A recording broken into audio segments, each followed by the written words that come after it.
നമസ്കാരം, ഋഷിപ്രോക്തം ചാനലിലേക്ക് ഏവർക്കും ഹൃദ്യമായ സ്വാഗതം.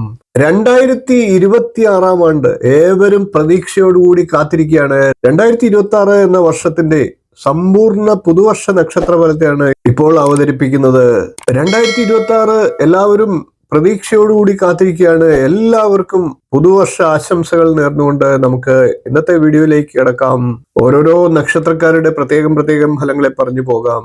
ഇപ്പോൾ നമുക്ക് ആയില്യം നക്ഷത്രക്കാരുടെ 2026 എന്ന പുതുവർഷത്തിന്റെ സമ്പൂർണ്ണ നക്ഷത്രഫലത്തെ നോക്കാം. ആയില്യം നക്ഷത്രക്കാർക്ക് വ്യാഴം 12ലും ജന്മത്തിലുമായി സഞ്ചരിക്കുന്ന സമയമാണ്. ശനി 9ലും രാഹു അഷ്ടമത്തിലുമാണ് ഈ വർഷം. സമ്മർദ്ദങ്ങൾക്കിടയിലൂടെ കാര്യവിജയം കരസ്ഥമാക്കേണ്ട വർഷമാണ്. പ്രതിലോമ ശക്തികൾ ഉള്ളിലും പുറത്തും ഉണ്ടായേക്കാം. അവയെ നിരാകരിക്കേണ്ടതാണ്. പ്രവാസികളായിട്ടുള്ള ആയില്യം നക്ഷത്രക്കാർക്ക് പ്രവാസം അവസാനിപ്പിക്കാൻ ആഗ്രഹങ്ങൾ വന്നേക്കാം. വീടുപണി മൂലമുണ്ടായ കടങ്ങൾ തീർക്കാൻ സാധിക്കാത്തത് വിഷമിപ്പിച്ചേക്കാം. വിദ്യാർത്ഥികളെ സംബന്ധിച്ച് സാങ്കേതിക വിദ്യാഭ്യാസം അല്പം ക്ലേശകരമായി തോന്നുന്ന വർഷമാണ്.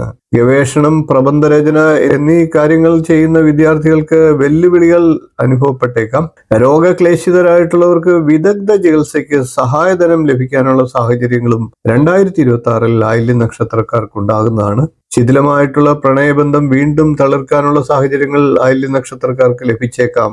രാഷ്ട്രീയ മത്സരങ്ങളിൽ കനത്ത വെല്ലുവിളികളെ ആയില്യം നക്ഷത്രക്കാർക്ക് നേരിടേണ്ടി വന്നേക്കാം. ധനപരമായിട്ടുള്ള ഇടപാടുകളിൽ കൃത്യമായ കണക്കുകൾ സൂക്ഷിക്കുക. സമ്പാദ്യം സുരക്ഷിതമായ നിക്ഷേപമാക്കാനുള്ള സാഹചര്യങ്ങളും ഉണ്ടാകും. എന്നാൽ അതിലെ കുറച്ചു ഭാഗമൊക്കെ മക്കളുടെയും മറ്റു ബന്ധുക്കളുടെയും നിർബന്ധത്തിന് വഴങ്ങി വാഹനം പോലെയുള്ള കാര്യങ്ങൾ വാങ്ങാനും അനാവശ്യ ചെലവുകൾക്കും ഉപയോഗിക്കുന്നതുമാണ്. അങ്ങനെയുള്ള അനാവശ്യ ധനവിനിയോഗമൊക്കെ ഒഴിവാക്കുക. രോഗങ്ങൾ കൊണ്ട് ബുദ്ധിമുട്ടുന്ന ആയില്യം നക്ഷത്രക്കാർക്ക് വർഷത്തിന്റെ ആദ്യ പകുതി രോഗശാന്തിക്ക് അനുകൂല സമയമാണ്. പൊതുവെ വർഷത്തിന്റെ ആദ്യ പകുതിയിൽ സുഖമുണ്ടാകുന്നതാണ്. വീട്, വാഹനം എന്നീ കാര്യങ്ങൾക്ക് അനുകൂല സമയമാണ്. വർഷത്തിന്റെ രണ്ടാം പകുതി ആയില്യം നക്ഷത്രക്കാരെ സംബന്ധിച്ച് വിവാഹം, സന്താന ഭാഗ്യം എന്നീ കാര്യങ്ങൾക്ക് അനുകൂലമാണ്. പൊതുവെ വർഷത്തിന്റെ രണ്ടാം പകുതി ആയില്യം നക്ഷത്രക്കാർക്ക് ചില ഭാഗ്യാനുഭവങ്ങൾ നൽകിയേക്കാം.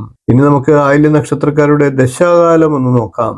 ആയില്യം നക്ഷത്രക്കാർ ബുധദശയിലാണ് ജനിക്കുക. ഏകദേശം 10 വയസ്സ് വരെ ബുധദശ എന്ന് കണക്ക് കൂട്ടാം. അതിനുശേഷം ഏകദേശം 17 വയസ്സ് വരെ കേതുർദശ, 37 വയസ്സ് വരെ ശുക്രദശ, 43 വയസ്സ് വരെ സൂര്യദശ, 53 വയസ്സ് വരെ ചന്ദ്രദശ, ഏകദേശം 60 വയസ്സ് വരെ ചൊവ്വാദശ, അതിനുശേഷം ഏകദേശം 71 വയസ്സ് വരെ രാഹുദശ, ശേഷം വ്യാഴദശ. ഇപ്പോൾ കേതുർദശ, സൂര്യദശ, ചൊവ്വാദശ, വ്യാഴദശ എന്നീ ദശാകാലങ്ങൾ അനുഭവത്തിലുള്ളവർക്ക് ആയില്യം നക്ഷത്രക്കാരെ സംബന്ധിച്ച് കൂടുതൽ അനുകൂലമായിട്ടുള്ള വർഷമാണ് 2026.